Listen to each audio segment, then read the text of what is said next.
Greetings and salutations, fellow book readers. This is Mark, and the book I will review today is The Plague. Before we continue, this is personalized limited edition of The Plague with leather cover designed and made by me. At the end of the video, I will tell you a couple of ways of how you can get one for yourself, if you are interested. Now let's get back to the review. The Plague is a 1947 novel by the French writer aka philosopher Albert Camus. Camus was born in Algeria when it was a French colony, and most of his novels are set there. He's famous for his earlier novel The Stranger, and also his philosophy of absurdism, which is a base premise for all his writings. Absurdism, in essence, means there is no meaning to life, so don't waste your time looking for it. Taking it literally, it seems shallow and simplistic, basically an easy way out, but perhaps what Camus was implying is that the question is so complex and there might be an infinite number of possible answers that looking for it is futile. So we might as well accept it and move on, and this will make our life perhaps not happier but easier. Actually, he suggests that some meaning for one's life can be found in death by finding something worth dying for.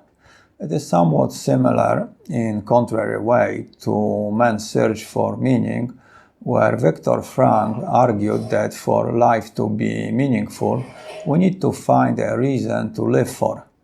Camus' absurdism seems to be based on existentialism and nihilism, especially the teachings of Kierkegaard and Nietzsche. Probably also drew a lot from Dostoevsky's writings and maybe other 19th century Russian writers, since in general they were pretty nihilistic. Politically, Camus was a leftist, as a lot of French intellectuals, but also a moralist like Sartre, and he opposed any totalitarian rule, regardless of political ideology. His moralism didn't seem to extend into his personal life, since he has been known for womanizing and many extramarital affairs. Maybe it came from his belief that life has no meaning, so you might as well enjoy it. What is The Plague about? It is an illustration of Camus' philosophy of absurdism, rational man versus irrational universe, shown through human behavior during an epidemic. Basically, the book shows there is no general meaning in suffering and denial, but rather the meaning needs to be found in the present moment, the here and now, and interpreted through individual events. What's true of all the evils in the world is true of plague as well. It helps men to rise above themselves. Further, the plot also portrays the desperation, confusion, and resignation of individuals when faced with existential crisis and events out of their control. But as the time passes, we somewhat accept our circumstances and adapt to them as good as we can. The old crisis becomes the new normal. A bit of the plot. The story takes place in the Algerian port city of Oran in 1940s during an epidemic of cholera. There are a few important characters Camus uses to assert his premise. First, the narrator, who is somewhat ambiguous, and Dr. Rieu, who identifies the plague and treats the victims. Raymond Rambert, a journalist from Paris, writing a story about the native population and their conditions. Father Penlot, a local priest. Jean Tarot, an outsider who seemingly has previous experience with epidemic, and a couple of locals, Gran and Cotard, who seem to be there to further illustrate the different effect the plague has on residents and how they react to it. There are more characters, secondary, to expand the plot, but I think the ones mentioned are crucial to understand the story. The novel begins with a quote from a 1665 book by Daniel Defoe, the author of Robinson Crusoe, titled A Journal of the Plague Year, which describes one survivor's account of the bubonic plague that struck London in the 17th century. It is as reasonable to represent one kind of imprisonment by another as it is to represent anything that really exists by that which exists not. And I think through this quote, Camus makes clear right away that the story is supposed to serve as a metaphor. The book is divided into 5 parts. In part 1, Dr. Ryu starts to notice an increasing number of dead rats appearing throughout the town, and when the doorman in his building dies of unexplained causes, he starts to become suspicious and alerts the authorities. But unfortunately, the first reaction is denial, and the response is slow and limited. In part 2, the town is sealed off, and nobody is permitted to leave or enter. Also, all communication with the outside world is limited to urgencies only. All these restrictions and separation from others began to have different effects on different individuals and how they project themselves. Rambert makes plans to escape back to his girlfriend in Paris. Father Penelot uses the epidemic to move people closer to God. Cotard, who has a criminal streak, takes advantage of the broken supply chain and makes a fortune as a smuggler, and the others get directly involved with fighting the epidemic.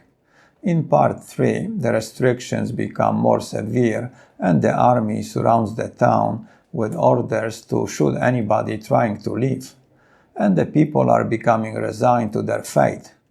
In part 4, after 6 months of the quarantine, the residents start to accept their situation as somewhat permanent and try to normalize their lives. On the other hand, Father Penelot begins to question his fate and tries to rationalize all the suffering. But unfortunately, he is not able to comprehend the spiritual meaning of what is happening around him and has to deal with the consequences. In part 5, close to a year since the epidemic began, the things take a turn for the better and the people slowly start to get back to their previous routine. And they began to reflect on what had happened and how it affected and changed them. And that's the basic plot. What are my thoughts about the plague? It is Camus' view of life and the world. For me, the book tries to make its point by showing how people individually, through the actions of different characters and their beliefs, deal with crisis. The focus is on an individual, but the novel also shows the effect of the individual's actions on the collective or society, and vice versa. Some people link the novel to the World War II, maybe because it is somewhat implied by Camus himself, the questions of fighting versus just surviving, and the characters in the novel comparing wars to epidemics. There have been as many plagues as wars in history, yet always plagues and wars take people equally by surprise. But I prefer to take it more literally. For me, the book is about approaching consciously possible demise in any form, including war, and how we deal with it. There is a suspension of daily routine to focus on more urgent problems. There are regrets for not doing or saying things while the opportunity was there. Initially, the inhabitants of the town learn not to take things and life for granted and try to hold off the grief for the dying. But in the end, they adapt to the new routine by becoming somewhat callous to death as a result of being emotionally overwhelmed. And they simply accept it. Some individuals are more opportunistic and take advantage of the plague by filling new arising needs, legally and illegally. The book said the law was not important, only the punishment, and the punishment seems less severe or important when you are facing high probability of dying. There are also the short and long-term psychological effects on the survivors. somewhat detailed analysis of the after effect, the people become selfish and are more interested in their own survival, probably because of having their emotions sterilized as the result of the initial trauma. It is a portrayal of the mechanism of survival, which is much more rational than emotional. Further, the presence or facing death seems to make life more real, and the plague is shown to be a metaphor for life. But what does it mean, the plague? It's life, that's all. Mostly struggle and suffering, with some occasional happiness and rare moment of ecstasy. Plague is life condensed, a variety of emotions that usually take a life to experience, squeezed into a year or two. Also, because of the number of emotions experienced in such a short time, there is the idea of living in the present. I have no idea what's awaiting me or what will happen when this all ends. For the moment, I know this. There are sick people and they need curing. And thus each of us had to be content to live only for the day, alone under the vast indifference of the sky. No plans for the future, maybe only some hopeful dreams in a rare moment of optimism, and this living in the moment nicely fits into Camus's idea of life's meaninglessness. The life seems to be absurd during the plague, but the question I have is, can the plague be a metaphor for the entire life, or it only represents one of many parts of it? In life, there are moments that seem absurd, but this doesn't mean the life itself is absurd. Actually, Camus never said that life has no meaning. He just couldn't find or see any meaning in it, so he accepted it as meaningless. He decided to see the universe as impartial and uninterested, neither good nor bad, just there. In the book, he reaffirms this when portraying the death and suffering of an innocent child, questioning what kind of universe could or would allow it, and implying the answer. This relates to the questions about spirituality and faith and belief in God, shown through Father Penlaw's dilemma and doubts pertaining to suffering and injustice. And when he fails to rationalize it and doesn't find reasonable answers, he just gives up. And this is more of Camus' effort of showing how absurdism applies to real life. Further, the book stipulates that most of us are ignorant, like the universe we inhabit, and that's the reason for all the sufferings and pain. And I would add for seeing life as absurd as well. The evil in the world comes almost always from ignorance, and goodwill can cause as much damage as ill will if it is not enlightened. People are more often good than bad, though in fact that is not the question. But they are more or less ignorant, and this is what one calls vice or virtue. The most appalling vice being the ignorance that thinks it knows everything and which consequently authorizes itself to kill. The murdered soul is blind, and there is no true goodness or fine love without the greatest possible degree of clear-sightedness. And maybe that's why Camus thought we need the philosophy of absurdism, since anything more complex seems to be beyond our comprehension. To counter the obvious darkness and hopelessness of his philosophy, Camus implies that it is love that makes life bearable, somewhat tangible idea of having it, or the hope of attaining it. They knew now that if there is one thing one can always yearn for, and sometimes attain, it is human love. And if it is not present nor possible, then life loses not its meaning, since Camus already stated that life is meaningless, but appeal to continue. And he knew also what the old man was thinking as his tears flowed, and he, Ryu, thought it too, that the loveless world is a dead world, and always there comes an hour when one is weary of prisons, of one's work, and of devotion to duty, and all one craves for is a loved face, the warmth and wonder of a loving heart. But Camus also describes love as something temporary, coming and going, maybe so it continues to be appreciated and to maintain its force over the individual. A motivator, metaphoric carrot dangling in front of us to keep us going, and occasionally we get a bite out of it. But it's not easy. I have been thinking it over for years. While we loved each other, we didn't need words to make ourselves understood. But people don't love forever. A time came when I should have found the words to keep her with me, only I couldn't. Camus also injects his feelings about the French penal system, probably his objections to sending criminals to French Guiana. He compares the people affected by the plague to the prisoners and exiles not being able to return home.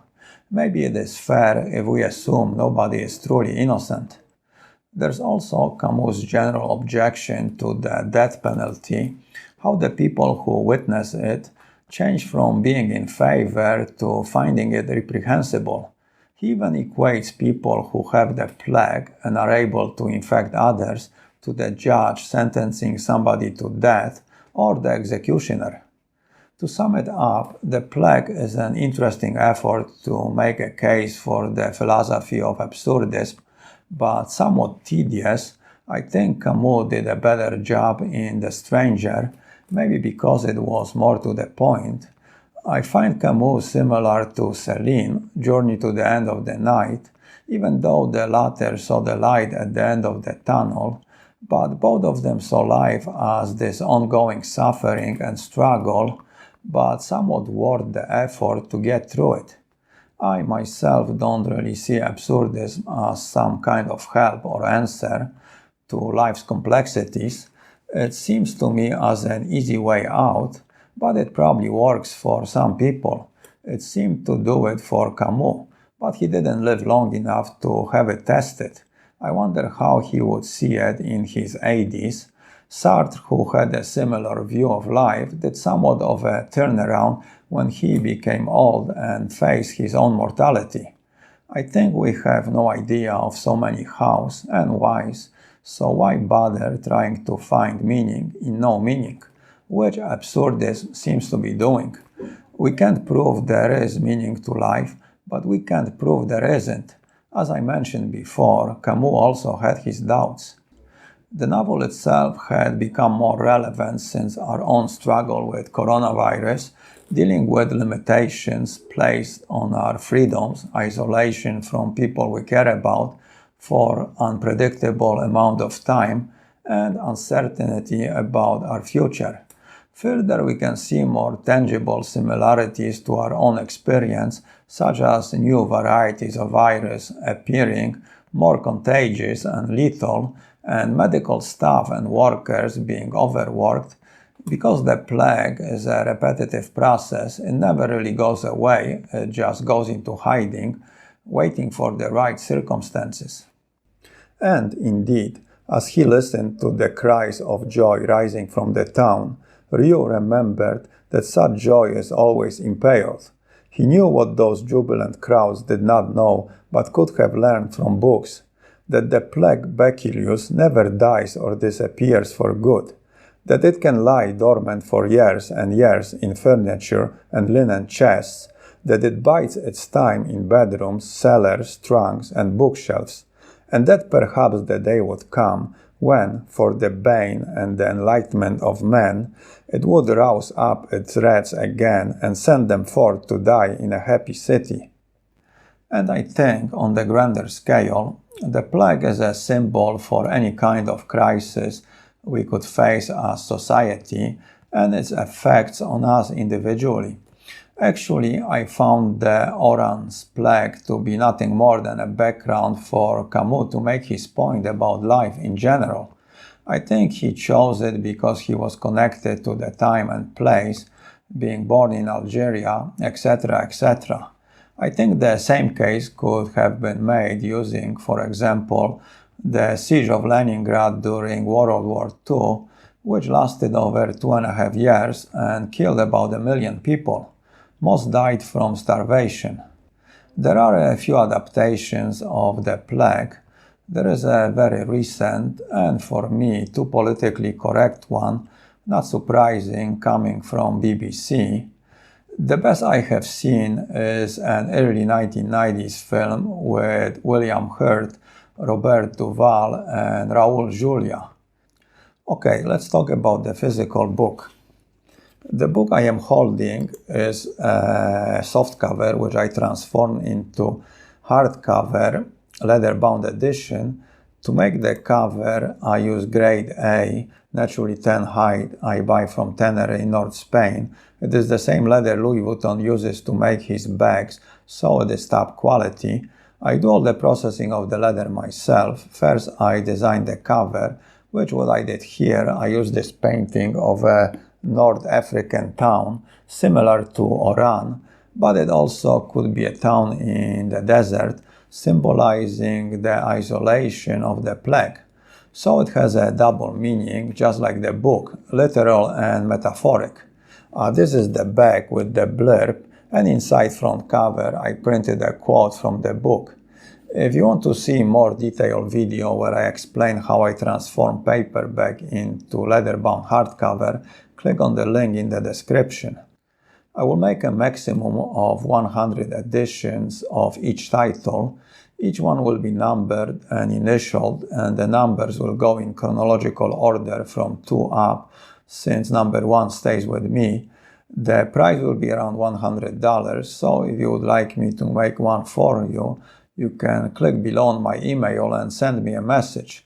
I do not guarantee I will do it, since it will depend on the time I have available, access to leather, and if I can get my hands on the copy of the book. Now, if you're not willing to spend $100, but you still want the book, what you can do is click below on the PayPal link and donate $3 or more to my channel, and for every 100 donations, I will make a lottery and draw one name, and the winner will receive the book. So if you are cheap but feel lucky, this might be the way to do it. Also, your donations give me the extra motivation to make the book reviews, and I appreciate them very much, so thank you in advance.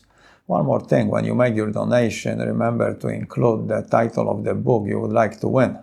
The book itself is beautiful. Visually, it has a very nice texture, it smells great, and the more you handle it, the more beautiful it will become. And it makes a great gift for yourself or somebody who appreciates books. So if you want one, don't snooze or you might lose. Well, that's it, so let's end it here. And until next time, keep your ear close to the ground and read a book. Adios.